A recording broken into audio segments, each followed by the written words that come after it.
Alléluia, alléluia, alléluia. Bonjour à tout le monde. Bonjour. Abandi mikolo leki ebele nzambe azwa lokumu ndenge asali ete tokutana susu na mokolo ya lelo. Tokumisi nzambe, ça fait presque une semaine tokutani na bino te. Suite ya moi ba contre-temps salemaki et puis moi grippe betaki. Mais nzambe asali grâce que tozali bien lelo. Na yango pe to profiter to ya ko kumisa ye nkolo po to nzambe pe to te ya liloba na ye na ndenge elongo bane. Alors bopesa ngai 30 minutes. Je crois pendant 30 minutes tokolobela makambo etali ya nzambe et je crois que vous serez bénis. Les allées version lingala. La fois passée tolobela qui enseignement la biso to banda qui sur la puissance derrière le nom de Jésus-Christ. Nguya oyo ezali na sima ya kombo na Yesu Masia. Alors tobanda ki ango je crois il y a 2 semaines passées. Malheureusement dimanche passé zalaki ko tozaki empêché quelque part et puis voilà le salaire que moi tout ça na les alagité au monde toza batei ba invitation yaka ba contre temple et salemaka. Alors les loto e kolobela o etali enseignement na biso toujours sur la puissance qui est derrière le nom de Jésus, mais les londe to kolobela la version ya lingala to banda ki enseignement to lobela ki en anglais et les londe to kosala to lobaki chaque enseignement et kozalaka en anglais te to bano chape na lingala so nzamba pesi biso makasi to lobaki pe to salaka pe na espagnol et puis to salaka na nani to salaka pe na espagnol pe to salaka na ki allemand nzamba sala biso grâce to kwa koloba pe ki allemand to lobaka ki allemand to lobaka pe na lobaka pe anglais et puis na lobaka lingala français puis na qui espagnol na zo ko la pe qui portugais poto lingi vraiment liloba nzambe ekende partout to komi na tango asuka vraiment en tout cas il faut tout te liloba nzambe ete mutu nyonso ayoka parole de Dieu parce que sans parole de Dieu to ko vivre te na mokili oyo bino mo bozo mona ndenge tozokufa la bandeko ebele bazokufa chaque jour okofungola Facebook wa banazana mawapote na bungisi bona boye to komo koma na fin du monde. Alors yango na siko bien aimé tango yango yo yako embrasser la parole de Dieu tambola selo la parole ya nzambe ko yina batu te longola eni na motema na yo zala na motema ya bolingo linga batu liwe tango yaka elobaka te le lobi to kufeli bande kwana lele ekozala nga lobi ekozala yo alo tango nzamba pesi biso pema ya bomoyi oyo yango na vraiment sala nyonso zala malamu na batu nyonso so ça na problème batu sala tout vraiment au senga bolimbisi au vivre en paix na mutu nyonso eza vraiment très important ndenge na lobaka biso awa na mokili oyo tozana biso bapaya biso nyonso toza bapaya tokokufaka un jour mais ceux qui ndeko akufaki lobi peut-être lelo ekozala yo parce que liwatango yaka etindaka invitation te soki eye ekoyela lelo lobi nazana ndeko moko ndeko wana alinga ko voyager na avion te ya lobaka na avion eza très risquant pour beaucoup fa pour ça l'accident mais à voyager signer ko voyager na avion jour ayaka na poto abi en tout cas le moyen ko kota na sia masu ezate vraiment nzamba sala grâce à kendaka na Angola a signé avion ayaki poto mais en tout cas ye abanga avion pour ye alobaka liwa eza proche na la qui est liwa eza partout okoko tambwisa obimi ozotambusa voiture na oyebi te nini koyela yo liwa eza na mabele liwa eza na mai liwa eza na mopepe liwa eza partout yango na bandeko na bondeli bino na motema moko tozala na bolingo tozala na komikitisa toyeba nzambe tala vindenge komisa nzambe en tout cas moi ete mutu moko aza éternel na mokilo azate biso nyonso tokokufaka mais ekozala esengo soki un jour mpe okufi ozonga epai euta epai ya tata nzambe na éternité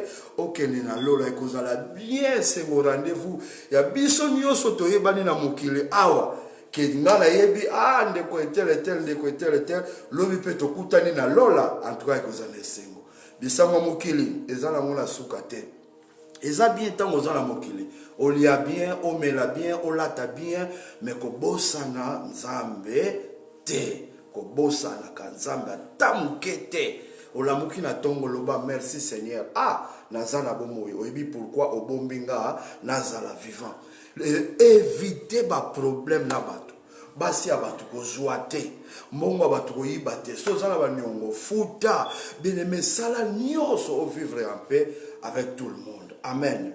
Alors lelo nakolobela enseignement oyo na bandaki depuis dimanche wana kuna eleki tozolobela si na nguya oyo ezali na sima ya kombo na Yesu Masia.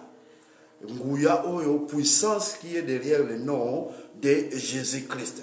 Alors eloko liboso na nga bandana lobabo kombo oyo Jésus-Christ elingi koloba Jésus pardon tozolobela Jésus parce que Christ ezali pe kombo mais tozolobela beaucoup plus toza basé plus na kombo ya Jésus.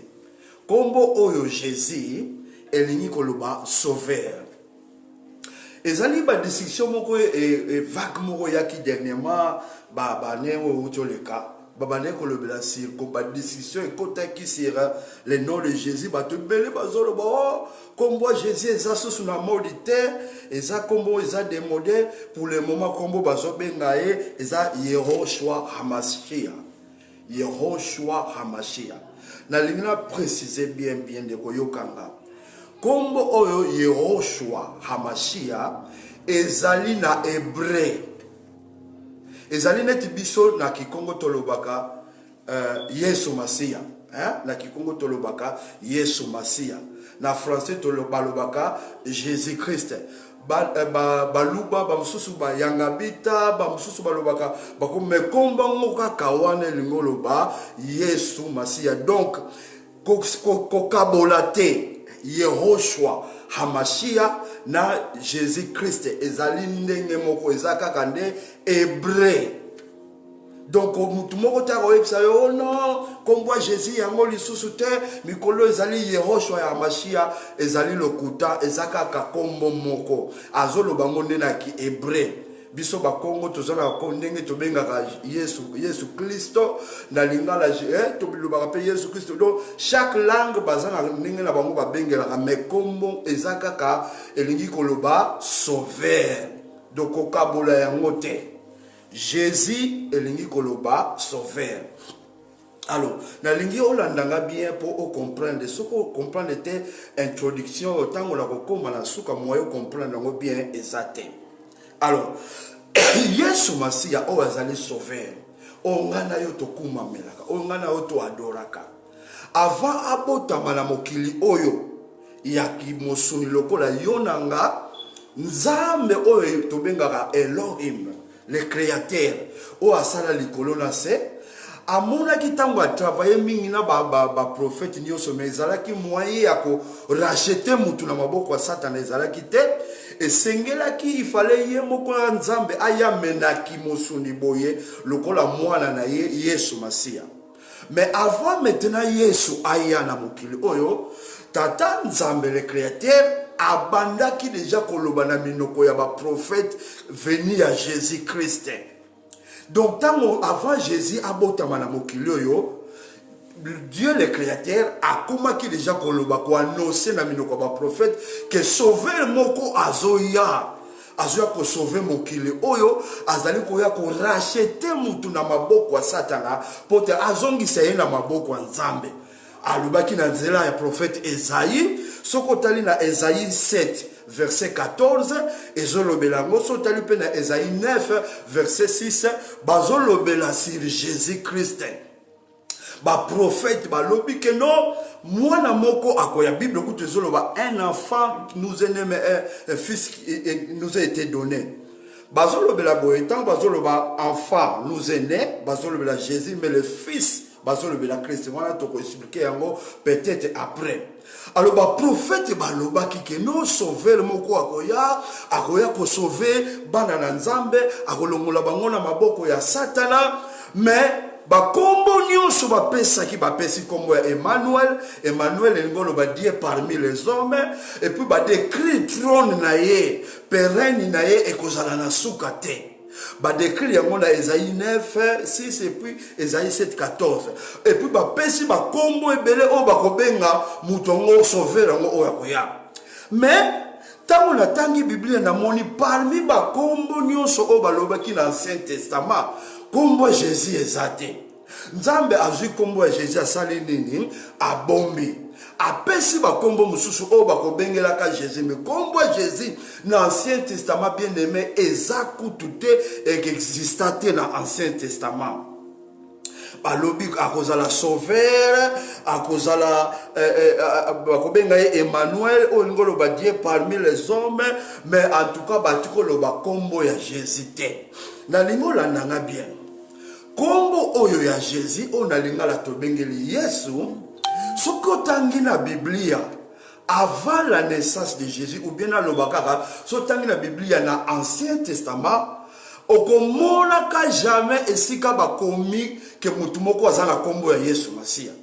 Même na Israël avant Jésus-Christ abotama mutu moko te atika kozala na kombo ya Jésus azate na ko expliquer bino yango bien. Donc ata mutu moko te atikala kozala na kombo ya Jésus avant Jésus ye moko abotama na Israël mobimba. Même ata soko tangi na Ancien Testament kombo ya Jésus ezalaki te etikala kozala te.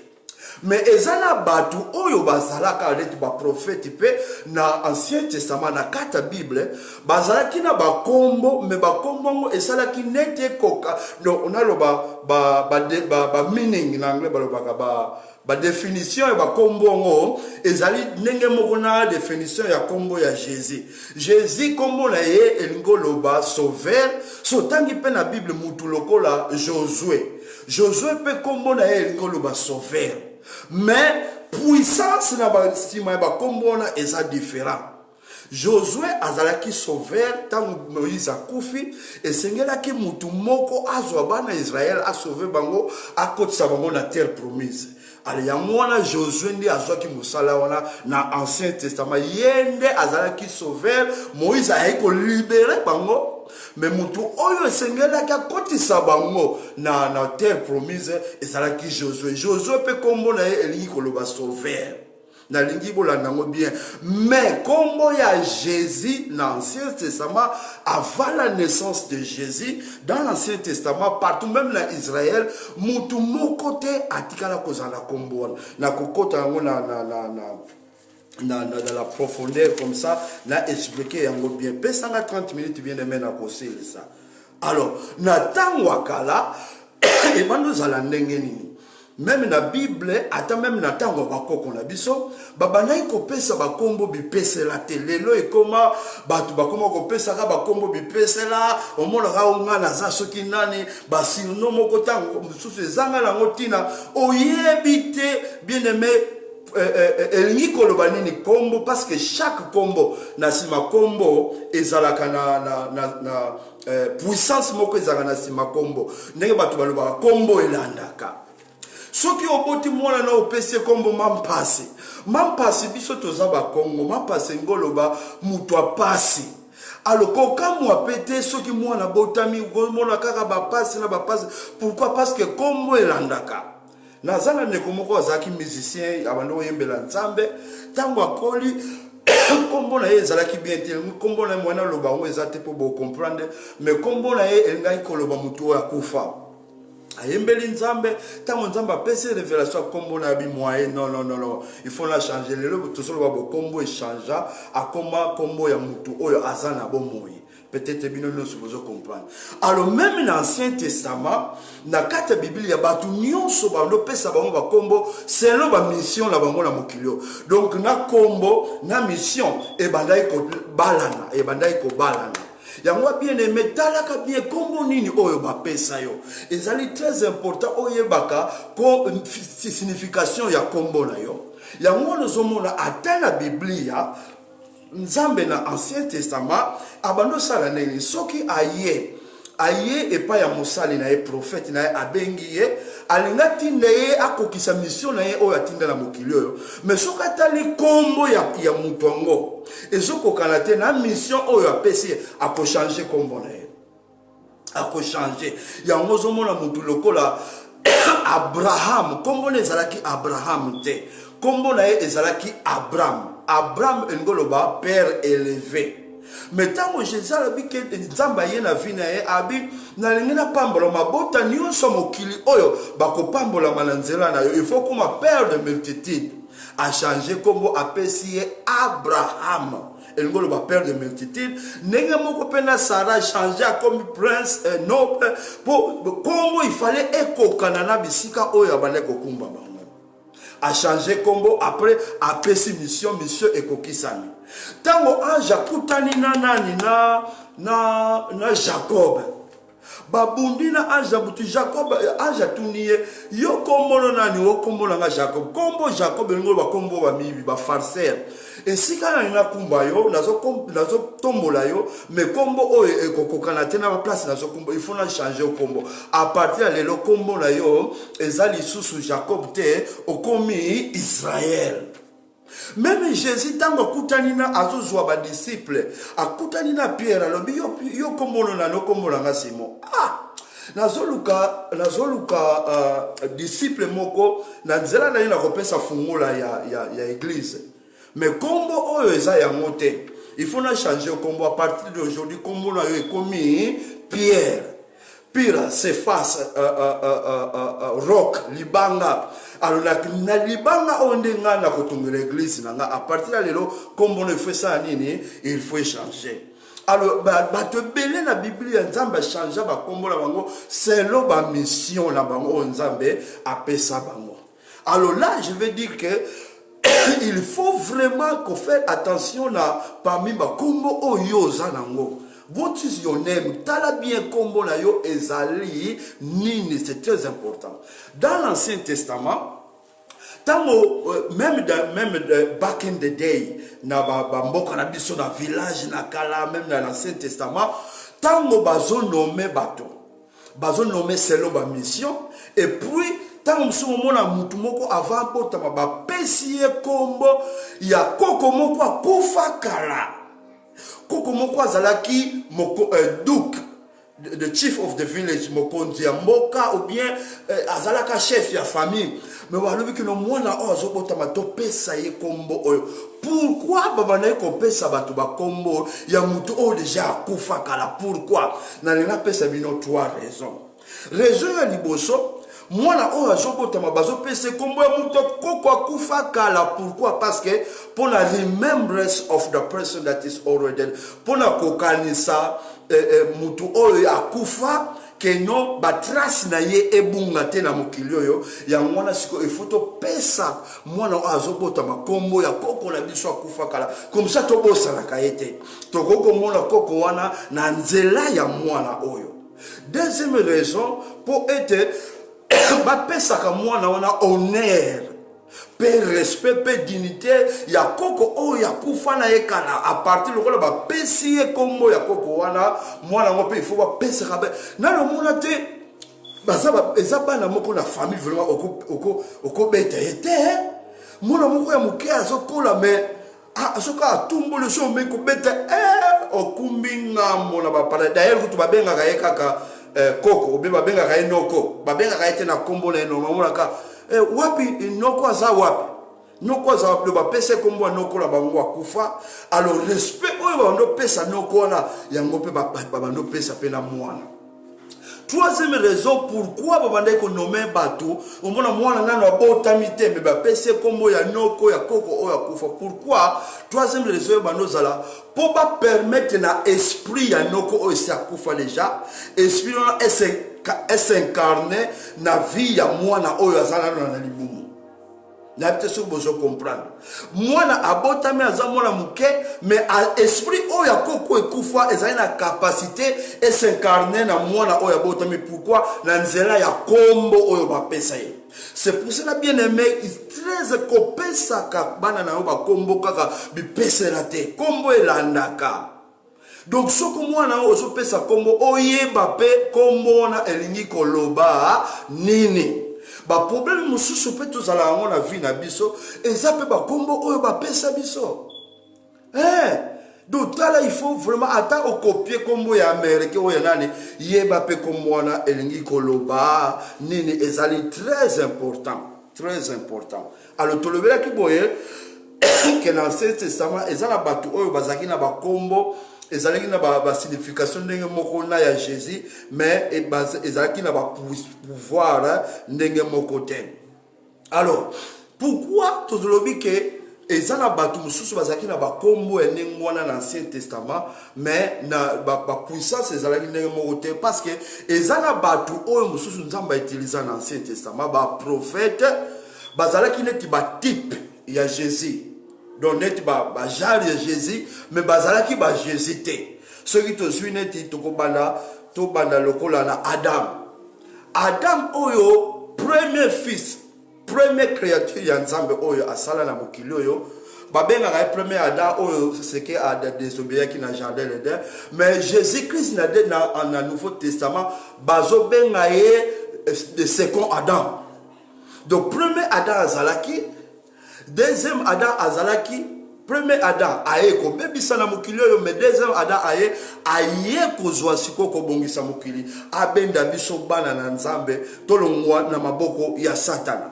Mutu lokola Moïse babengi ye mutu ya ko délivrer bana Israël bazali chosen nation of God ba peuple choisi de Dieu. Physiquement, alors biso pe mutu ya ko délivrer biso Jésus-Christ biso pe tuza ba Israelite spirituellement tuza ba Israelite spirituellement mutu nyonso ndima Jésus-Christ comme Seigneur et Sauveur Jésus-Christ pe ayaki ko délivrer biso. Alors tuza pe na batu lokola ba Abraham tolobaki pe lokola batu lokola David azalaki berger de Jésus-Christ pe na Nouveau Testament azali pe le bon berger. Alors, l'alina lo baboye, comment est le koyo? Ancien Testament, ezali ombre ya Nouveau Testament. Ancien Testament, ezali ombre ya Nouveau Testament. Nouveau Testament, ezali Ancien Testament, mais caché. Nouveau Testament, ezali Ancien Testament, mais révélé. Ancien Testament est le Nouveau Testament, mais how do you say it in anglais? Okay, na bandila, na lobaboya. Ancien Testament est le Nouveau Testament, mais caché. Nouveau Testament est Ancien Testament, mais révélé. Ezali na Nouveau Testament et kokoi kozalate sans que Ancien Testament ezali. Donc Ancien Testament ezali ombre il y a un Nouveau Testament. Alors nenge tozolobela sur le nom de Jésus-Christ tango sikoyo tango ekoki po Jésus abotama na mokilo yokanga bien aimé na komo kota sikoyo na profondeur ya message na ngai sikoyo tango ekoki ke Yesu faut abotama na mokilo yo. Comme ici on a Matthieu 1, verset 20 à 22. Angelou aye, tango angelou aye ko annoncer na Marie. Na bandote ya quelque part un jour la tuni bango ke tango angelou ayaki. Kombo nini ayebisaki Marie ke bakopesa mwana oya kobotama oya koya kobikisa mokili batu nyonso baloba Emmanuel. La vie eza Emmanuel te tanga na Bible toke na Matthieu 1 verset 20 à 22 totali ezalaki Jésus. Anja ya lobi ke no mwana akobotama kati na o akoya ko sauver mokili kombo okopesa ye nini Jésus elingi koloba sauveur. Now, you can bien. Jésus poste non na ou bien non na ezali Christ te. Bato bel basala ka photo ala o prénom na Jésus poste non na Christ. Non. Christ elingo loba seulement oint de Dieu. Christ elingi koloba oin de Dieu. Donc Jésus azalaki oin de Dieu. Jésus azalaki Christ. Ça veut dire oin de Dieu. Alors, nalobaki boye, avant Jésus abotama, kombo ya Jésus na Israël ezalaka te. Ata otangi na Biblia, nil part comment na bazoloba o kombo ya Jésus. Mais tango kaka Jésus abotami ba pesi kombo Jésus o elingi koloba le sauveur, mama na ngai bien-aimé. Mondi mobimba bana nyonso bakomo kobotama o komo mwana na o Jésus komo mwana bien-aimé ti tango Jésus akola komo sala miracle na ba magicien soko tangi na Bible ezana magicien moko komo na bar Jésus komo na ezana mo Simon tango moni kaka mutu azosala banguya makasi a changer na komo na batu ba pesa ba bana na bango ba kombo ya ba Jésus na magicien kombo na changer abi à partir d'aujourd'hui il faut benga na bar Jésus mais problème ezala ki boye ata opesi mwana na kombo ya Jésus mais puissance o ezala ki na simba kombo ya Jésus ba Jésus nyonso wana ba puissance ezala ki te na kati na ba kombo na bango. Alors ndenge tolobi boye Jésus Christ avant abotama na mokili oyo batu nyonso babadai ko baptiser bango na kombo ya Jésus te. Avant Jésus abotama tango abotami avant kufa na lisekwa na ye batu nyonso babadai ko baptiser bango na kombo ya Dieu le Père, du Fils et du Saint-Esprit. So tangi na Biblia okomona ke donc na Matthieu 28:19 batu nyonso ezalaki kaka o baptisé bango na kombo ya Dieu le Père, le Fils et le Saint-Esprit. Wana kombo ya Jésus nano babandi ko tizango te mais yemoko abotami déjà. Alors Jésus Christ tango azalaki vivant. Bien-aimé, kombo bapesa ki ko pesa mais eloko moko te e bandai ko salema na kombo ya Jésus Christ. Landanga bien. Eloko moko te. Jésus tango azalaki na baye kolina ye abandai ko yebisa bango boye ke eloko nyonso bokosenga na kombo na nga bokozwa yango. Tala puissance ekolanda ba oyo bakondimela kombo na nga bakosala boye na boye bakoboma banyoka ata bakomela poison bakosala bakobengana balemo bakosala boye na boye. Mais avant Jésus aya mutu moko a utiliser kombo ya Jésus te, même tango ye moko azalaki vivant babadai ko utiliser kombo na yete. Pourquoi? Parce que tango azalaki na vivant kombo na ezalaki mais nguya o ezalaki na sima kombo na ezalaki activité. Mais tango siko Jésus akufi yokanga bien akufi na croix babaki na kulusu akufi pendant 2 jours où Jésus a salaki na séjour de mort landanga bien Jésus a kegote ya nanu basantu na kada séjour de mort atei bango évangile. Jésus na séjour de mort abotoli fungola ya bomoi oyo Satana zwaki na Adam na jardin d'Eden abotoli mo pa Satana.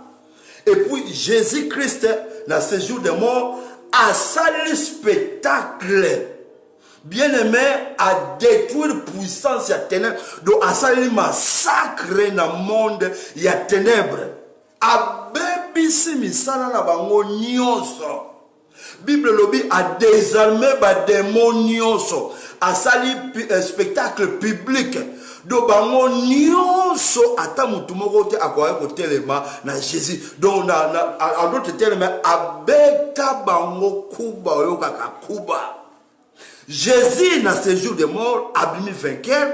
Bible lobi azui ba saint nyonso oyo parce que avant Jésus Christ akufa batu nyonso wana kufa na mokili bazalaki sous contrôle ya Satana.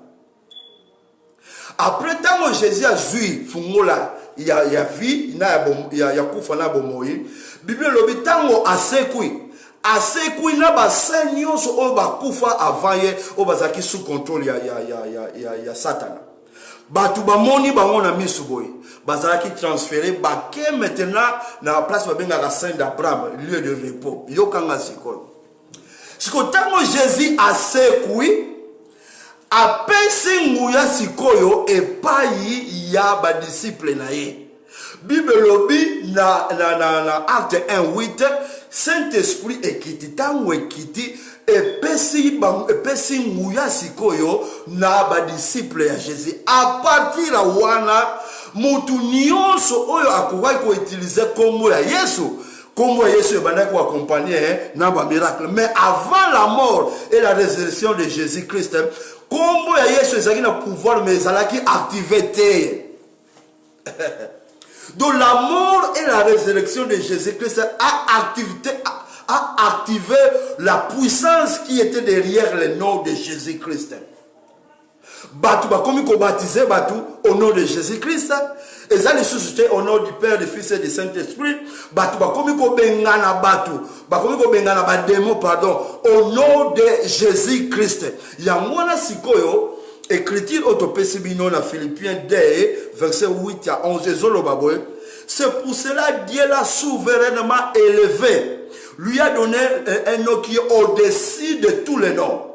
Dans les cieux, sur la terre, sous la terre. Quand on parle au nom de Jésus-Christ, tous genoux fléchissent et toute langue confesse que Jésus-Christ est le Seigneur. Yokala expliqué.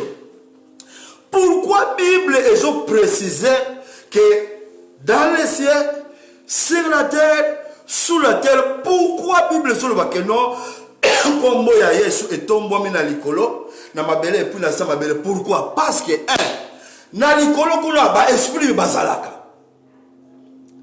Ba esprit ba ange bazali ba esprit bazalaka donc na bango kuna likolo il faut ba reconnaître kombo ya Jésus de kombo wana ezala nguya likolo ya batu nyonso ici bas sur la terre des humains là où nous vivons tout le monde doit obéir au nom de Jésus-Christ.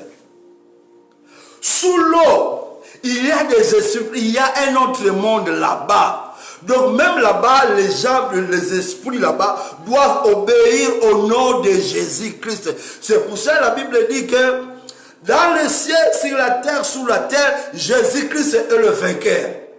Dans le séjour des morts, le nom de Jésus est écrit comme vainqueur. Aïe, aïe, aïe, aïe, aïe, aïe, aïe. Donc même les malades, même les démons reconnaissent la puissance qui est derrière le nom de Jésus. Parce que Jésus-Christ était parti, même chez eux là-bas, dans leur royaume. Il les a vaincus là-bas. Et il est sorti victorieux. Alors là-bas, comme Jésus-Christ est sorti victorieux, même les démons reconnaissent qu'il y a une puissance derrière le nom de Jésus. C'est pour cela quand tu parles de ce nom-là, tous les démons doivent obéir. Mais avant la mort et la résurrection de Jésus-Christ, le pouvoir était là derrière le nom de Jésus. Mais le pouvoir, la puissance, pardon, était là derrière le nom de Jésus-Christ. Mais la puissance n'était pas activée. Donc la mort et la résurrection de Jésus-Christ a activé la puissance qui était derrière son nom.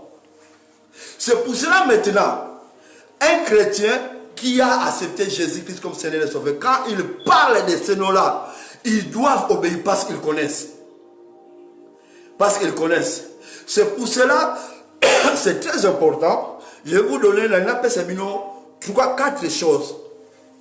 Oyo koma eko ede bino makasi. I'm sorry, ça c'est version lingala. Je crois que Mandeko bazola nabiso va comprendre bien. Il y a quatre choses que tu dois avoir pour utiliser le nom de Jésus-Christ. Four things that you must have. Ba miloko quatre il faut zanango pour que yo osala capable d'utiliser le nom de Jésus.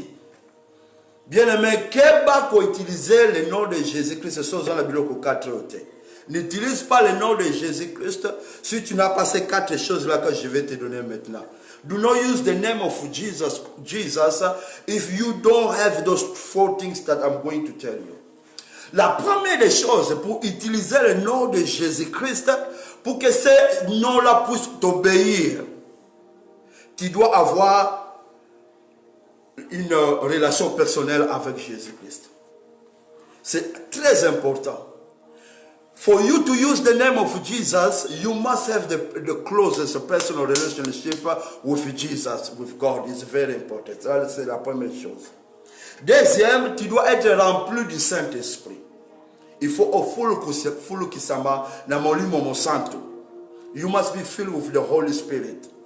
Troisième chose, tu dois être un homme de foi. You must be a man of faith. Il faut dans la moto ya kondima.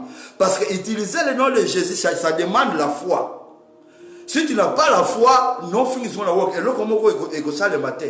Donc tu dois avoir la foi. Quand tu utilises le nom de Jésus, tu dois avoir la foi que là, quand je parle, les démons doivent obéir. Et la dernière chose, tu dois marcher dans la sanctification. Bien-aimé, Keba, si tu ne marches pas dans la sanctification, attention. Attention. C'est pour cela, dans la Bible, comme j'ai dit, les 4 choses là que je viens d'énumérer maintenant, tu dois avoir une relation personnelle, une très bonne relation personnelle avec Dieu. Deuxième chose, tu dois être rempli du Saint-Esprit.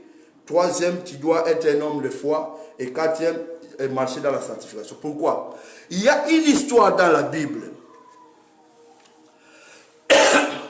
Les gens qui ne marchaient pas dans la crainte de Dieu, je connais l'histoire beaucoup plus en anglais, mais peut-être prochainement je vais donner ça en français. Baké, ils sont partis chasser le démon, le son of Sceva. Baké, ils ont vu les disciples, comment ils ont chassé les démons au nom de Jésus-Christ. Et ils ne savaient pas que les disciples étaient remplis du Saint-Esprit. Le disciple avait des relations personnelles avec Dieu. Le disciple marchait dans la sanctification. Et le disciple avait la foi. Et ils ont parti utiliser le nom de Jésus. Ils ont chassé, ils ont essayé de chasser les démons au nom de Jésus. Bien-aimés, ils ont été tabassés. Qu'est-ce que les démons ont dit? Ils ont dit que les démons vont le biboyer. Nous, Jésus-Christ, on connaît Jésus, on connaît Paul. Et vous, qui êtes-vous? Toyebi Yesu, Toyebi Paul. Mais bino bozanan. Paul, we know, Jesus, we know, but who are you? Bien-aimés, ils ont été tabassés par les démons. Bah, démons, bah, bêta, bah, on frappe. Pourquoi? Parce qu'ils n'avaient pas le droit d'utiliser le nom de Jésus. Pourquoi? Un, ils n'avaient pas de relation personnelle avec Dieu. Deux, ils n'étaient pas remplis du Saint-Esprit. Trois, ils n'avaient pas la foi. Quatre, ils ne marchaient pas dans la sanctification. Le nom de Jésus-Christ, c'est un nom qui est élevé au-dessus de tous les noms. Bien aimé, on ne chasse pas les démons avec le nom de Emmanuel, le nom de Elohim, le nom de... Il n'y a qu'un seul nom. Oh, Yahweh Shama, Yahweh Sabaoth, Yahweh, au nom de Yahweh Sabaoth. Ça c'est vous. Mais je vous parle le nom qui est reconnu. Le nom, même dans le camp de l'ennemi, ils connaissent le nom de Jésus-Christ. Bayebi kombo ya Jésus, comme Momoko Kaga Oyo Eya, qui les a détruits dans leur camp, c'était Jésus-Christ. Et c'est pour cela son nom est inscrit dans le royaume des ténèbres. Que non, Moutou Oyo, lui là, celui-ci, c'est le vainqueur. Il est venu ici, il nous a tabassés, donc il est vainqueur. Alors quand on parle de ce nom-là, il ne faut pas toucher, hein? Il ne faut pas toucher. C'est le nom de Jésus. Donc il y a une puissance derrière le nom de Jésus. La puissance était déjà là depuis quand on l'avait donné, le nom à Jésus-Christ. La puissance était là, mais la puissance n'était pas activée. Donc il faut qu'il y ait d'abord la mort et la résurrection de Jésus-Christ pour que la puissance derrière son nom soit activée. Alors bien aimé, toi en tant que chrétien, le nom est là pour toi. À partir de ce nom, du dimanche prochain peut-être, je vais vous parler des bénéfices qui est derrière le nom de Jésus-Christ. Qu'est-ce qu'on peut faire? Est-ce que c'est seulement chasser les démons? Est-ce que c'est seulement ça? Non. Il y a beaucoup de choses qui est cachées derrière le nom de Jésus. Et ça, on va prendre ça le dimanche prochain. Merci beaucoup. Que le Seigneur vous bénisse. Je vous demanderai de partager, s'il vous plaît. Ceux qui moyens allaient dans le Nekomoko, à tourmenté, à besoin, à yoka parole, que non, ils ont mouya, ils allaient na combo Yesu Masia. Mouya, ils allaient bien aimer parce que les démons ba yebi. Yesu a exposé bango à désarmement bango, à baby sa misala na bango, alors appelle ça combo dans l'église. Toi qui as reçu Jésus-Christ comme ton Seigneur et Sauveur, dont le nom est pour toi. Et Zaliponayo, tu peux utiliser le nom et tu verras la puissance qui est derrière le nom de Jésus-Christ. Merci beaucoup. Que le Seigneur vous bénisse. C'était votre humble serviteur. Au partagez pour que bande comme sous-soupé, bapamboma na nzela ya liloba. Merci beaucoup. Que le Seigneur vous bénisse. Merci.